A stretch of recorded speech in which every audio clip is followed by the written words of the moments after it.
Cebu का school उसके घर के नजदीक ही था। वो रोज सुबह पैदल स्कूल जाता था। स्कूल जाते हुए वो पुल के नीचे रहने वाले गरीब बच्चों को देखता था। उन बच्चों के माता पिता नहीं थे। वो दिन भर शहर में घूमकर भीख मांगते थे और जो कुछ मिलता उसी से गुजारा कर लिया करते थे। उनके कपड़े कई जगह से फटे हुए थे और बहुत ही गंदे थे। भाई, मेरे लिए नए कपड़े खरीद दो ना। बहना, हमारे पास तो खाने के भी पैसे नहीं हैं। कपड़े के लिए पैसे कहाँ से लाएं? सेबू हर रोज वहाँ से गुजरता था और उन बच्चों को देखता था। उसे उन पर बहुत दया आती थी, लेकिन वो कुछ भी नहीं कर सकता था। ए सेबू, इन गंदे बच्चों के पास क्यों खड़ा है? चल, जल्दी से स्कूल के लिए चल, देर हो रही है। तुम्हें ऐसा नहीं कहना चाहिए। उनका इस दुनिया में कोई भी नहीं है। आज सेबू के स्कूल में एक जादूगर आया था। जादूगर ने ढेर सारे अलग अलग प्रकार के जादू दिखाए। सभी बच्चे जोर जोर से चिल्ला रहे थे और तालियां बजा रहे थे। इसके बाद जादूगर ने एक बच्चे को बुलाया। जादूगर के पास एक कैमरा था। उसने बच्चे को कैमरे के सामने खड़ा किया और उसकी फोटो खींचने लगा। जैसे ही जादूगर ने बच्चे की तस्वीर खींची, बच्चे के कपड़े बदल गए और स्कूल ड्रेस कोट पैंट में बदल गए। अब बच्चा बिल्कुल जेंटलमैन लग रहा था। बच्चा खुशी से झूम उठा। जादूगर ने वो कपड़े बच्चे को दे दिए। सभी बच्चे जादूगर के जादू को देखकर शोर मचा रहे थे, लेकिन सेबू का दिमाग तो कुछ और ही सोच रहा था। वो अभी भी उन गरीब और लाचार बच्चों के बारे में सोच रहा था जो पुल के नीचे रहते हैं। उस छोटी लड़की की बात तो अभी भी उसके कानों में गूंज रही थी। जादूगर का प्रोग्राम खत्म होने के बाद सेबू दौड़ता हुआ जादूगर के पास पहुंचा। क्या हुआ बच्चे, और जादू देखना है क्या? अभी तुम्हारा मन नहीं भरा? ऐसी बात नहीं है, मैं आपसे कुछ मांगना चाहता हूँ। क्या चाहिए तुम्हें?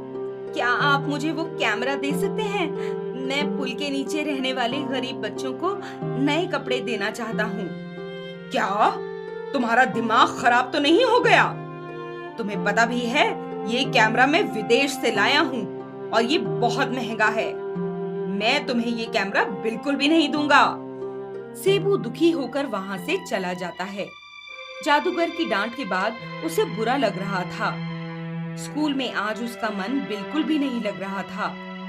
उधर सेबू के सर विज्ञान पढ़ा रहे थे और इधर सेबू लटका सा मुंह लेकर बैठा था। सेबू अपने दोस्तों से भी बात नहीं कर रहा था। खाने के समय पर उसने अपना टिफिन खोलकर भी नहीं देखा। वो मन ही मन में बस एक ही बात सोच रहा था, हे भगवान, तुम इतने छोटे बच्चों से इनके माता पिता क्यों छीन लेते हो? अब इनका ख्याल कौन रखेगा? स्कूल के बाद भी सेबू वहीं बच्चों के पास जाकर खड़ा हो जाता है।